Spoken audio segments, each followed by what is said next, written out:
बिस्मिल्लाहिर्रहमानिर्रहीम। अस्सलामुअलैकुम नाज़रीन कराम, नई वीडियो में आपको खुश आमदीद कहते हैं। अचानक पाक फ़ौज को पूरे मुल्क में तलब कर लिया गया है, वजह क्या बनी है? जबकि दूसरी तरफ सुप्रीम कोर्ट ऑफ पाकिस्तान में साबिक वज़ीर आज़म इमरान खान को ज़ाती हैसियत में तलब किया गया है। नून लीग और हुकूमत की सफ़ों के अंदर इस वक्त किस तरह खुशी मनाई जा रही है, इसकी तफसील भी आपके सामने रखनी है। जबकि फवाद चौधरी जो चीफ इलेक्शन कमिश्नर के खिलाफ बड़ी बड़ी बातें करते थे, आज किस तरह वो उनके कदमों में ढेर हुए हैं, इस पर भी बात करेंगे। इसी तरह आज़म खान का जो गुज़श्ता रोज़ बयान जारी किया गया, आपने देखा कि आधे घंटे के अंदर ही किस तरह से बाजी पलटी और अब काजी फायज़ ईसा ने किस तरह से आज़म खान के बयान को उड़ा दिया है एक फ़ैसले के ज़रिए। उस पर भी थोड़ी सी बात करूँगा। तो ये इंतहाई अहम तरीन डेवलपमेंट्स हैं जिन पर मैं आज की वीडियो में बात करूँगा। अगरचे इस वक्त खबर आ चुकी है कि मनी लॉन्ड्रिंग केस के अंदर जिस तरह ये तवक्को की जा रही थी और तवक्को यही थी कि किसी भी लम्हे नवाज शरीफ और हमजा शहबाज बरी हो जाएंगे, तो आज उनको भी बरी कर दिया गया है। ऑपरेशन रजीम चेंज के बाद जिस तरह इमरान खान ने दावे किए थे इनकी कोई मुबैना डील हुई है, अब इनकी करप्शन, चोरी, डकैती सब कुछ रिवर्स होगा और अब नवाज शरीफ की वापसी के लिए पार्टी ने तैयारियां शुरू कर दी हैं। लेकिन साथ ही पहले डिमांड की जा रही है कि इमरान खान को जेल में डालें, नाअहल करें, ताकि हमारे मियां साहब पाकिस्तान की धरती पर कदम रख सकें। अब कल आज़म खान का जो मामला हुआ आप देख चुके हैं। हुकूमत ये चाहती है कि ऑफिशियल सीक्रेट एक्ट के तहत इमरान खान के खिलाफ मुकदमा दर्ज किया जाए।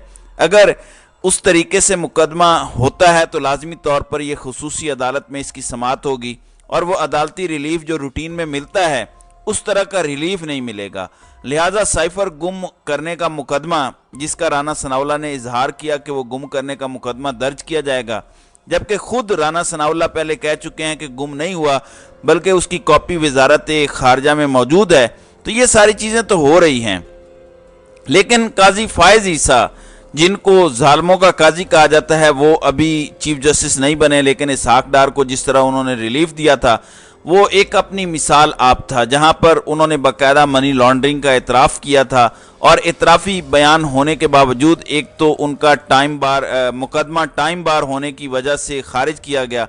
दूसरी अहम बात जिसका क्रेडिट किस्मत अली खान जुमरी को जाता है, जो बड़े रिसर्चर हैं 92 के अंदर, अब उन्होंने वो फैसला सामने रखा जिसके अंदर काजी फायज़ ईसा ने एक बड़ी अहम बात की, जिसकी वजह से अब आज़म खान के इस बयान की कोई हैसियत नहीं रही।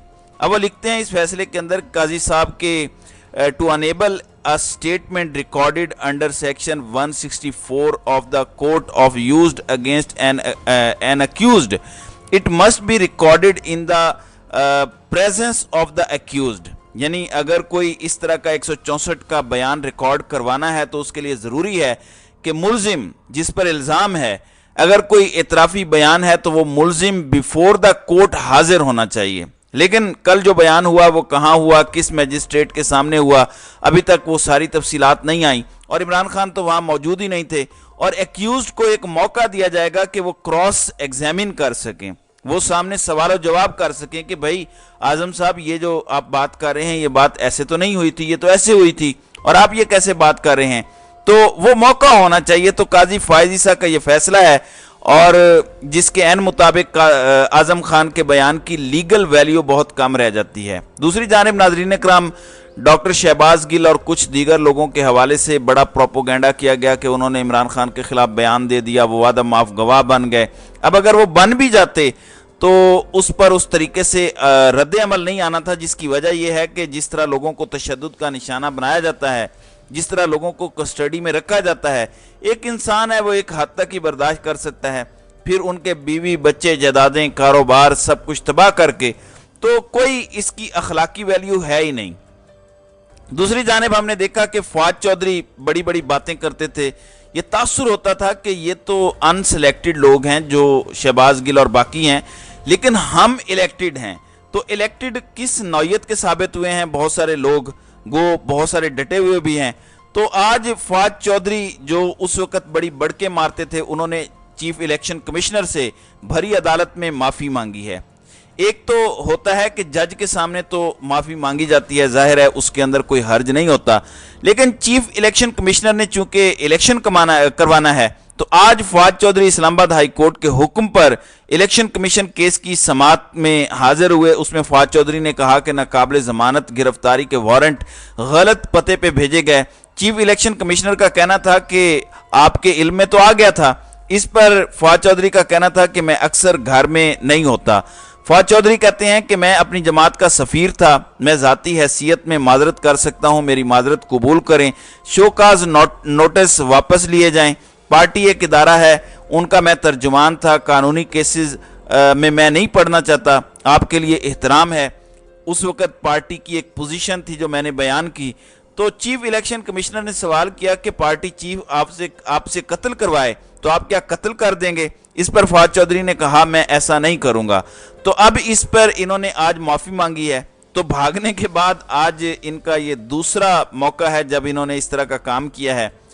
اب ایک اور بڑی خبر ہے، خبریں دو ہیں۔ ایک خبر یہ ہے کہ عمران خان پر آپ کو علم ہے کوئٹہ کے اندر وکیل ہیں عبدالرزاق شر، ان کے مرڈر کا مقدمہ درج کروایا گیا، حالانکہ ان کی خاندانی دشمنی تھی اور تمام ایویڈنسز آ چکے ہیں، ان کی اہلیہ کی گفتگو بھی منظر عام پر آ گئی ہے، لیکن چونکہ کچھ لوگ چاہتے ہیں کہ عمران خان کو بلوچستان کی کسی جیل کے اندر رکھا جائے تو وہ کام کیا گیا۔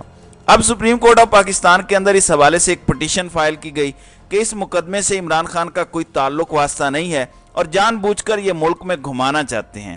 تو جسٹس یحییٰ آفریدی کی سربراہی میں یہ 3 رکنی بینچ ہے سپریم کورٹ کا، انہوں نے آج اس کی سماعت کی اور انہوں نے کہا کہ چونکہ یہ پورا معاملہ ہم نے دیکھنا ہے تو اس کے لیے جو ایکیوزڈ ہے، جو ملزم ہے، اس کو سپریم کورٹ آف پاکستان میں حاضر ہونا لازمی ہے۔ تو عمران خان کو پیر کے دن سپریم کورٹ آف پاکستان کے اندر 10:30 بجے طلب کر لیا گیا ہے اور کہا گیا ہے کہ اگر ملزم ریلیف لینا چاہتا ہے تو پہلے عدالت کے سامنے سرنڈر کرے اور عمران خان کو کہیں کہ وہ خود عدالت میں پیش ہوں، کیونکہ درخواست گزار کو سب سے پہلے عدالت میں پیش ہونا چاہیے۔ اب ناظرین اکرام، مسئلہ یہ ہے کہ پیش تو ہونا چاہیے، لیکن یہ بات بھی دیکھ لی جائے کہ ایک طرف لاہور، دوسری طرف اسلام آباد کی مختلف عدالتیں، پھر سپریم کورٹ، ہائی کورٹ، انسداد دہشت گردی عدالت، دیگر عدالتوں کے اندر کیسز، انسان ایک ہے، وہ کتنی جگہوں پہ پیش ہو سکتا ہے؟ یہ جو کم از کم مارجن ہے، ججز بھی دیکھ رہے ہیں، کوئی اندھا گونگا یا بہرا نہیں ہے، سب کچھ دیکھنے کے باوجود ریلیف فراہم نہیں کیا جا رہا، ظلم نظر آ رہا ہے، انسانی حقوق کی پامالی نظر آ رہی ہے، لیکن آنکھیں بند کی ہوئی ہیں۔ ہر کوئی چاہتا ہے عمران خان عدالت میں حاضر ضرور ہو، یعنی ایک طرف اگر وہ حاضر ہوں گے تو دوسری طرف سے کوئی نہ کوئی بہانہ بنا لیا جائے گا۔ اب ناظرین اکرام، اس کے ساتھ دوسری اہم خبر ہے اور وہ بھی بڑی اچانک ہے، اس سے اندازہ ہوتا ہے کہ ملک کے حالات شاید بہتر نہیں ہیں۔ اللہ تعالیٰ محفوظ رکھے سب کو، سیکیورٹی فورسز کو بھی، مسلح افواج کو بھی، سول سوسائٹی کو بھی، عام لوگوں کو بھی۔ جس طرح کی دہشت گردی کے واقعات مسلسل بڑھ رہے ہیں، اب ان واقعات کے بڑھنے کے بعد پھر افغانستان کے ساتھ جس طرح کے حالیہ دنوں کے اندر پاکستان کی حکومت کے کچھ سٹیٹمنٹس آئیں تو اسے لگتا ہے کہ دہشت گرد گروہ دوبارہ فعال ہو رہے ہیں اور ان کی پاکستان میں جو کارروائیاں ہیں وہ بڑھ سکتی ہیں۔ محرم الحرام کا مہینہ شروع ہو چکا ہے، اب ساری سیکیورٹی کا جائزہ لیا گیا اور اچانک یہ فیصلہ کیا گیا ہے کہ پورے ملک کے اندر اور چاروں صوبوں سمیت آزاد کشمیر اور گلگت بلتستان کے اندر پاک فوج کو طلب کیا گیا ہے۔ یہ وفاقی اور صوبائی حکومتوں نے درخواست دی تھی اور اب ایک مرتبہ پھر، جیسے پہلے سیاسی حوالے سے کچھ واقعات ہوئے 9 مئی کے اور اس کے بعد عمران خان کی گرفتاری بھی ہوئی، اس تناظر میں اس سے پہلے فوج طلب کی گئی تھی، لیکن اب محرم الحرام کی وجہ بتایا جا رہا ہے اور یہ ذوالقرنین حیدر نے ابھی خبر دی ہے۔ دیکھتے ہیں کہ وزارت داخلہ کی جانب سے پاک فوج کی تعیناتی کا نوٹیفیکیشن جو ہے وہ جاری کیا گیا ہے، جس کے مطابق یہ فیصلہ چاروں صوبوں کی جانب سے درخواست پر کیا گیا۔ نوٹیفیکیشن کے مطابق فوج کو آرٹیکل 245 کے تحت تعینات کیا گیا ہے، جبکہ وفاقی دارالحکومت اسلام آباد میں بھی محرم الحرام کے دوران فوج تعینات رہے گی۔ چاروں صوبوں گلگت بلتستان اور آزاد کشمیر حکومت کو مراسلے